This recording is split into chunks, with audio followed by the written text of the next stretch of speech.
It's funny that you should say that. I think the reason why she's relatable is because at one point or another, we have all felt like the person on the outside looking in.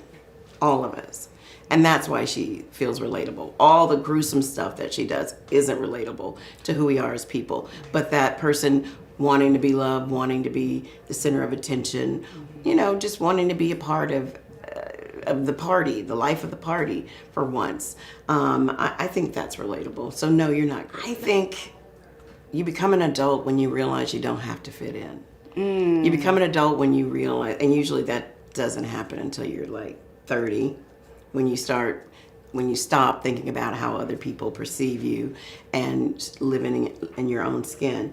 But because Sue Ann had this trauma as a teenager, she never really evolved mentally, as you see. Otherwise, she would not make the choices that she makes to befriend teenagers. So my heart broke for her a little bit. But yeah, I love you for saying that, because that's what we wanted to show. Okay. And she was a product of her time.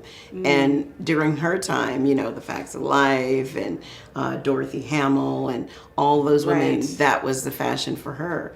And so when she started hanging out with these kids, she updated her look, and it was more Paula Abdul from the 80s. Right. She never really updates. She never really evolves. Right. And I love nerds, because you guys, let me just give you a high five. I love you.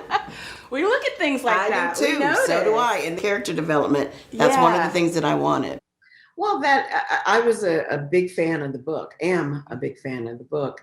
And the fact that they were reimagining the hero family as a Black family from Alabama really excited me.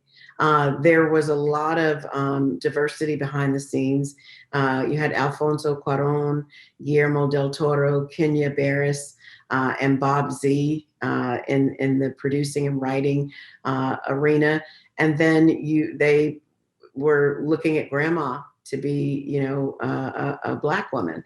So that excited me in and of itself. And to know that I'd be starring opposite Anne Hathaway. And it was exciting. I was excited about that whole prospect of getting to do that. I'm not a method actor. I don't have to go out and punch someone to know how to punch someone.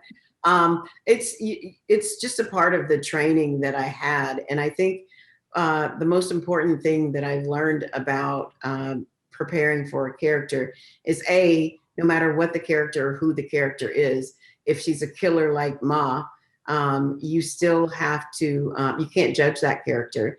You have to identify with what makes them who they are. I think Lydia grounds her in a sisterhood, because she was an only child and she lost her parents.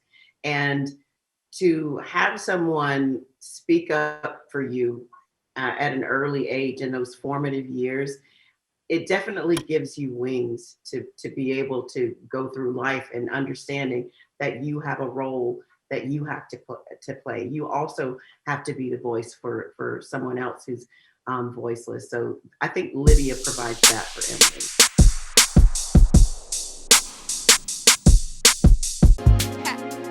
Better shake your booties for Black girl nerds. Better shake your booties for Black girl nerds.